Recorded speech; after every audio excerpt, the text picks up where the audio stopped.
నమస్తే, నేను Chandana. Welcome to great Andhra big story. రాజకీయ నాయకులకు ఉండాల్సిన ప్రధాన లక్షణం జనాన్ని ఆకట్టుకునే విధంగా మాట్లాడగలగడం. సందర్భానికి తగ్గట్లు మాట్లాడడం ఒక కళ. ఊరికే ఊకదంపుడు ఉపన్యాసాలు ఇవ్వకూడదు, ప్రజలకు బోర్ కొట్టించకూడదు. ఆకట్టుకునే విధంగా మాట్లాడడం తెలంగాణ మాజీ ముఖ్యమంత్రి కేసీఆర్, ఆయన కుమారుడు మాజీ మంత్రి కేటీఆర్, కూతురు కవితకు బాగా తెలుసు. వాళ్ళు ముగ్గురు మాటకారులు. రాజకీయ నాయకులు ప్రత్యర్థుల మీద వ్యక్తిగత విమర్శలు చేయడం సహజం, కానీ ఇలాంటి ధోరణి అన్ని సందర్భాల్లో పనికిరాదు. ఏ విమర్శలైనా అదే పనిగా చేస్తే జనం హర్షించరు. అందుకే రాజకీయ నాయకులు పాడిన పాటే పాడకూడదు. కానీ ఏపీలో చంద్రబాబు నాయుడు పాడిన పాటే పాడుతూ ప్రజలకు బోర్ కొట్టిస్తున్నారనే విమర్శలున్నాయి. చెప్పిన కథే చెప్పడాన్ని జనం హర్షించడం లేదు. రోజులు మారాయి, తదనుగుణంగా రాజకీయాలు మారాయి. ప్రధానంగా రాజకీయాలపై ప్రజల అభిప్రాయాలు మారుతున్నాయి. పాత చింతకాయ తరహా వ్యూహాలు, ఎత్తులు రాజకీయాల్లో పనిచేయనట్లే ప్రజలకు ఏం మేలు చేస్తామో చెప్పకుండా ప్రత్యర్థులపై విమర్శలు మాత్రమే చేస్తాం అనే తరహా నాయకులను ప్రజలు నమ్మే పరిస్థితి కూడా దాదాపు లేదనే కామెంట్లు రాజకీయ వర్గాల్లో వినిపిస్తున్నాయి. ఈ సమయంలో గత కొంతకాలంగా చంద్రబాబు చేస్తున్న రాజకీయ ప్రసంగాలు ఇప్పుడు చర్చనీయాంశమవుతున్నాయి. వచ్చే ఎన్నికల్లో అధికార వైసీపీని ఎలాగైనా గద్దెదించాలని టీడీపీ, జనసేన కలిసిన సంగతి తెలిసిందే. ఈ క్రమంలో వారాహి యాత్ర, రా కదలిరా, యువగలం, జెండాల పేర్లతో బహిరంగ సభలు నిర్వహిస్తూ భారీగా ప్రచారం చేస్తున్నారు చంద్రబాబు, పవన్, లోకేష్. ఇలా పెద్ద ఎత్తున జనాల్లో ఉండడం శుభపరిణామమే అయినా ఈ సందర్భంగా ప్రజలను ఉద్దేశించి చేస్తున్న ప్రసంగాలు మరింత ముఖ్యమనే విషయం బాబు అండ్ కో పూర్తిగా మర్చిపోతున్నారనే కామెంట్లు వినిపిస్తున్నాయి. ఇటీవల తాడేపల్లిగూడెంలో జరిగిన కీలక సభలో చంద్రబాబు, పవన్ల ప్రసంగాలు అత్యంత పేలవంగా సాగాయనే చర్చ రాజకీయ వర్గాల్లో వినిపిస్తోంది. అంతకుముందు ఆ తర్వాత కూడా ప్రధానంగా చంద్రబాబు ప్రసంగాలు ఆ విధంగానే ఉంటున్నాయనే అతిపెద్ద ఫిర్యాదు రాజకీయ విశ్లేషకుల నుంచి వినిపిస్తోంది. ఇదే కంటిన్యూ అయితే జగన్ నెత్తిన చంద్రబాబు తెలిసి పాలు పోసినట్లే అని అనుకుంటున్నారు. చంద్రబాబు వచ్చి వైఎస్ వివేకాను చంపింది ఎవరు తమ్ముళ్ళు అని ప్రశ్నించడంపైనే ప్రధానంగా దృష్టి పెడుతున్నారని అంటున్నారు తమ్ముళ్ళు. ఆ విషయం ఇప్పుడు కోర్టు పరిధిలో ఉంది. ఎవరు వివేకాను చంపారో చెప్పాల్సిన అవసరం ఉందా లేదా మీకు? మీరు తెలుసుకోవాల్సిన అవసరం ఉందా లేదా మీకు? ఏమయ్యా తమ్ముళ్ళు, హత్యలు చేసే వాళ్ళు ముఖ్యమంత్రిగా అర్హులా అని మిమ్మల్ని అడుగుతున్నా. ఆమోదిస్తారా అని మిమ్మల్ని అడుగుతున్నా. నీ ప్రాణానికి రక్షణ ఉందా? మీ ఆడబిడ్డల శీలానికి రక్షణ ఉందా?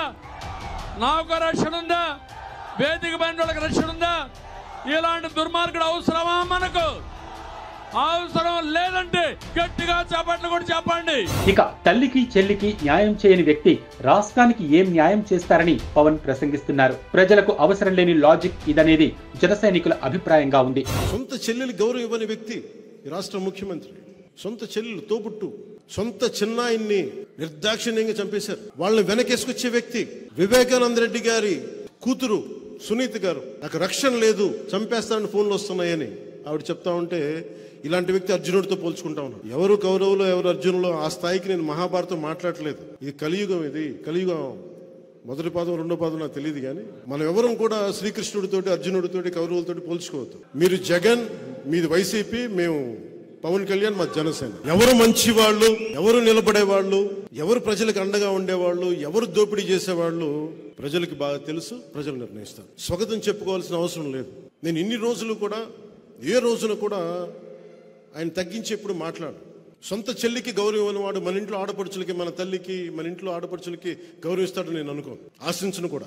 మరోపక్క మైకందుకున్న లోకేష్ సైకో జగన్ అని అంటున్నారు. దీనివల్ల ఎవరికి ఉపయోగమో చిన్నబాబే చెప్పాలి. ఇక్కడున్న ప్రజలకి చెప్తున్నా, రేపో మాపో వాలంటీర్ వాసు ఇంటికి వస్తాడు, ఇట్లా గొట్టం తీసుకొస్తాడు, ఉఫ్ అని ఊదమంటాడు. ఊదద్దండి దయచేసి, ఊదదు. పరుపాటున ఊదితే అమ్మా ఇంత గాలి పీల్చుతున్నారా అని గాలి పైన కూడా పన్నేస్తాడు ఈ సైకో జగన్. తాము అధికారంలోకి వస్తే ఇది చేస్తాం, అది చేస్తాం అన్న విధానంలో మాక్సిమం ప్రసంగాలు ఉండాలి. అప్పుడప్పుడు జగన్ సర్కార్పై విమర్శలు చేయాలి. అప్పుడే ప్రజల్లోకి ఈ ప్రసంగాలు వెళ్తాయనే విషయం పవన్, లోకేష్లు గ్రహించకపోయినా పర్లేదు, కానీ చంద్రబాబు వంటి సీనియర్ కి అది మస్ట్ అండ్ షుడ్. కారణం, పవన్, లోకేష్ చెప్పే విషయాల కంటే చంద్రబాబు చెప్పే విషయాలే ముఖ్యం. మరోపక్క ఏపీ ముఖ్యమంత్రి వైఎస్ జగన్ మాత్రం మైక్ అందుకున్న ప్రతిసారి మీ ఇంటికి మంచి జరిగి ఉంటేనే ఓట్లు వేయండి అని ప్రజలను కోరుతున్నారు. ఇది క్లిస్టర్ క్లియర్ పాలిటిక్స్ అని చెప్పుకోవాలి. మీ ఇంట్లో మంచి జరిగితేనే జగనన్నకు తోడుగా ఉండండి, మంచి జరగకపోతే వద్దమ్మా, జగనన్నే చెప్పాడు అని కూడా చెప్పండి. ఎందుకంటే జగనన్న ఏదైతే చెబుతాడో అది చేస్తాడు. చంద్రబాబును మాత్రం నమ్మద్దమ్మా. ఎన్నికలప్పుడు మాత్రం రంగురంగుల కలలుగా ఉండే స్వప్నాలు చూపిస్తాడు. తాను ముఖ్యమంత్రి అయితే రాష్ట్రాన్ని అమెరికా చేస్తాడని కూడా అంటాడు. కానీ ఒక్కసారి నమ్మాం, వెనక్కు అడుగులు పడ్డాయి. జగన్ను నమ్మాం, మన ప్రభుత్వాన్ని తెచ్చుకున్నాం, మన బిడ్డను ముఖ్యమంత్రి స్థానంలో కూర్చోబెట్టుకున్నాం. మన బ్రతుకులు మారాయా లేదా అన్నది ఒక్కసారి ఆలోచన చేయండి అమ్మా, గుండెల మీద చేతులు వేసుకొని అని ప్రతి ఇంటికి వెళ్లి చెప్పండి. మరోపక్క ఈ నెల 10న ఎన్నికల మేనిఫెస్టోను విడుదల చేయబోతున్నారు. దీంతో ఈసారి జగన్ ఎలాంటి హామీలు ఇస్తారనే చర్చ రాజకీయ వర్గాల్లో బలంగా వినిపిస్తోంది.